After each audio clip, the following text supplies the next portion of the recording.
everyone, how's it going? Welcome back to the channel. Dylan here. So we have an awesome video for you guys today. So please thumbs up the video, make sure you're subscribed. And before we jump in, wanted to tell you guys that about an incredible opportunity right now to start making money just by making little videos promoting products like this car charger, like this other car charger, like these little games right here, this digital camera, or like, you know, products like the C4 energy drink. You can make money right on TikTok now on your phone. It only requires a few minutes a day to start making money on it. And you don't need an experience or a following, and you just do it on your phone. You don't need to show your face or anything. Click the link below if you're interested in this to join my TikTok shop program and learn how people are making thousands and thousands of dollars per month. They just made it super easy for anybody to start doing this. And right now there's a 30-day free trial to sign up, try it out, see if you can start making money. If you don't like it, you can cancel it anytime. So check the link out below. Let's get started with the video. California court says Uber Lyft can treat state drivers as independent contractors. I mean, yeah. So Uber and Lyft wins. Well, there was a whole fight to try to get drivers to be employees.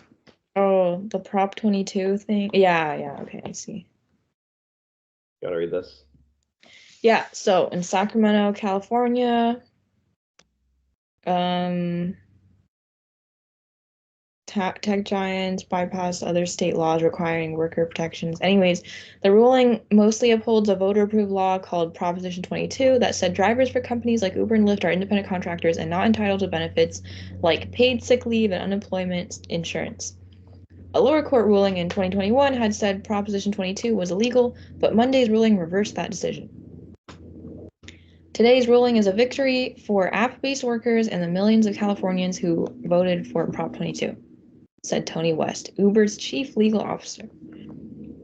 We're pleased that the court respected the... guys, what? What? Basically, Uber and Lyft, like basically the government stepped in and said, look, drivers need to be paid more because there's, I think it's like over 30 or 40% of people in America now use some form of gig or, you know, like 1099 form of work for their income to like, they live off of it basically in some capacity, even if it's like part-time on the side, they use that to like pay their bills. Oh. So it's increasingly becoming like Americans now are like doing gigs just to get by, or like, so, but the whole thing about gig is it's not supposed to be a job that you rely on really. Like, yeah. Unless you're a small business owner, but it's like the government was like, all these people are working these apps, full time all year round. They have no vacation time. They have no medical benefits.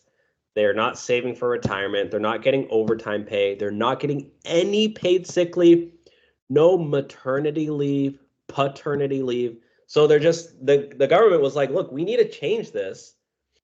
If you're like a full-time Uber and Lyft driver or gig worker, we need you to, like, the government was like, we want to like protect these workers and allow them the opportunity to, if they get sick, have benefits to go to the doctor, have the benefit to take time off and still get paid for it, be able to go on vacation, be able to, get paid if they're working over 40 hours a week.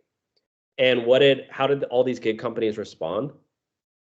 They spent over $90 million on campaigns to try to convince voters that to vote to keep drivers independent so that they didn't have to pay them that much money. They spent nearly $100 million to try to sway the public to vote on this. And in the end, Uber and Lyft won. And so drivers they don't get any of those benefits in California. So pretty long battle, but yeah, Uber and Lyft did end up winning.